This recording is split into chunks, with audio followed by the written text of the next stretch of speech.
We've created 4 Python scripts so far: datasetup.py, engine.py, modelbuilder.py, and utils.py. Now it's time to leverage all the code that we've written before and create train.py. But let's see what happens in here. You might have already tried to replicate this into a train.py script, and if you have, well, kudos to you. Otherwise, that's what we're going to do now.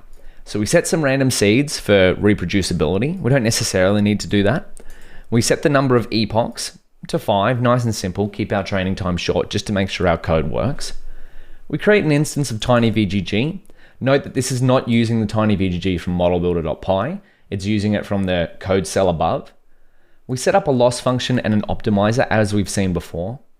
We start the timer to time our model training code, and we train model 0 using our train function, which does a train step and a test step. Then we have an end timer, and finally we save the model using our save model code. Now, how would we replicate this using all of the functionality that we've saved to our Python scripts? Well, let's see. This is what we want to end up with. Something like this: Python going modular, train.py, and train.py leverages all of these other Python files to replicate the code in this cell. So I'm going to create another section here, which is 6.1. I'm going to call this train, evaluate, and save the model. And this is going to be script mode. And we want to call it train.py. So let's create a file called train.py to leverage all of our other code scripts to train a PyTorch model. Essentially, we want to replicate the functionality of Notebook 04, because remember, all of the code in this notebook is a conjuiced or a summarized version of the code in Notebook 04. All of the functionality of Notebook 04 in one line. So let's see. I'm going to create, using write file, going modular, train.py, and what should we say that this does? This trains a PyTorch image classification model using device agnostic code. I think that's pretty good. Again, you can put whatever you want here, whatever is descriptive of whatever problem you're working on. So we're going to need a few things. We need OS, and we need Torch. Remember, whatever modules we need to run this code here, we're going to need in our train.py file. And so we're going to import Torch Vision because we need to create a transform, import transforms. And I'm also going to import data setup. Now, I don't have to put going modular here because train.py is going to be within going modular. So that's something to keep in mind for file paths. So because train.py will be inside going modular, I can just import data setup instead of writing like we have before. Instead of writing from going modular, import data setup, I can just write import data setup, and that will get that module. The same thing with engine, the same thing with model builder, and the same thing with utils.py. That is because train.py will be inside this going modular file. So let's get rid of that. Let's just run that. Beautiful. And let's set up some hyperparameters. And I'll just show you. We refresh. So train.py is inside going modular. So that's why we can just straight away import data setup, engine, model builder, and utils. So we'll set up the hyperparameters. Num epochs equals 5. And then we go batch size equals 32. And then we go hidden units equals 10. And then we'll set the learning rate equals to 001. We can keep going on. We'll set up the directories. So traindir equals, we'll go data dot pizza steak sushi slash train, and then we'll set up the test directory equals data pizza steak sushi /test. Beautiful. Now let's set up device agnostic code. Now the wonderful thing is that because all of our other code leverages device agnostic code, we set it up once here and then all of our other code falls into place. That's what we've been working towards this whole time. Else the CPU, and then we're going to create transforms.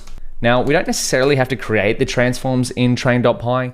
You could create a transforms.py and import it, but for simplicity, we're just going to create one here because our transform is actually quite straightforward. It's a resize and then a 2 tensor. But if you wanted to create multiple transforms, you could do that within a transforms.py file if you wanted to. What did we get wrong here? Oh, transforms. Excellent. Now we can create our data loaders. So create data loaders and get class names. How can we do this? Well, we created a function in data setup to do just that. So train data loader and test data loader and class names equals, we're going to use data setup. Recall within data setup, we have create data loaders. Beautiful. So we're going to go data setup.create data loaders. And we're going to pass in the train dir, which is equal to train dir, which is what we've set above, train dir here. And then we can go test dir, which is equal to test dir. We've set that above as well. Then we can keep pushing forward. We have transform, which is equal to data transform, which is what we just created above too. Data transform. Now we have batch size, which is equal to the batch size parameter that we've set above, hyperparameter that is. And then num workers, we don't have to set number of workers because it automatically gets set within datasetup.py. What's next? Well, we can create the model. So let's create the model. All we're doing is we're replicating what happens here. So in this code, the data is already created, but in our script, it's not yet created. So now we're up to here. We recreate an instance of tinyVGG. So let's do that. Create model. We can just call it model equals model builder. Now, this is beautiful. We can just leverage our tinyVGG class from within our model builder script. I'll set the input shape to 3 for color channels in our images. I'll set the hidden units to hidden units. And then we'll get the output shape here. Now, the output shape is going to be the length of the class names because we've got that above, which will be 3 because we have 3 target classes, pizza, steak, or sushi, and I'm going to send this to the target device with the device agnostic code. And now what do? Well, as we have done plenty of times before now, set up loss and optimizer so we can use this in our training loop and our testing loop, of course. So the loss function, because we're working with multi-class classification, will be cross entropy loss. And our optimizer will be, well, we could use a few different options here, but I'm going to stick with Atom. And we want to optimize our model's parameters, and our LR learning rate is going to be learning rate, the hyperparameter that we set above here. Now, of course, you might have guessed that these could all be argument flags. Now, if you didn't guess that, that's completely fine, but that will be one of your extracurriculum exercises, is see how you can use Python's argparse to turn these into argument flags.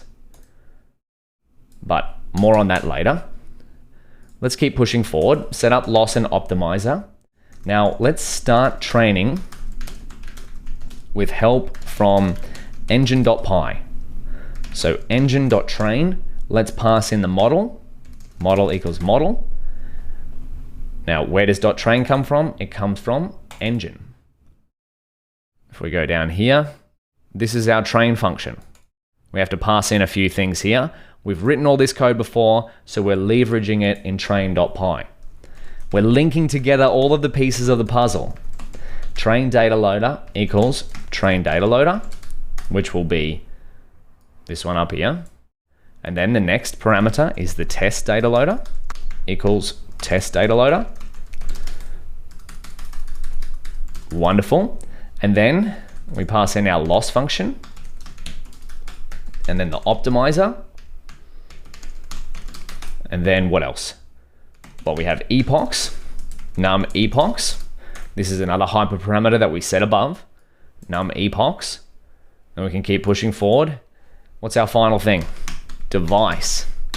So we can leverage device agnostic code. And then one more step. What do we do as the last thing here? Save the model.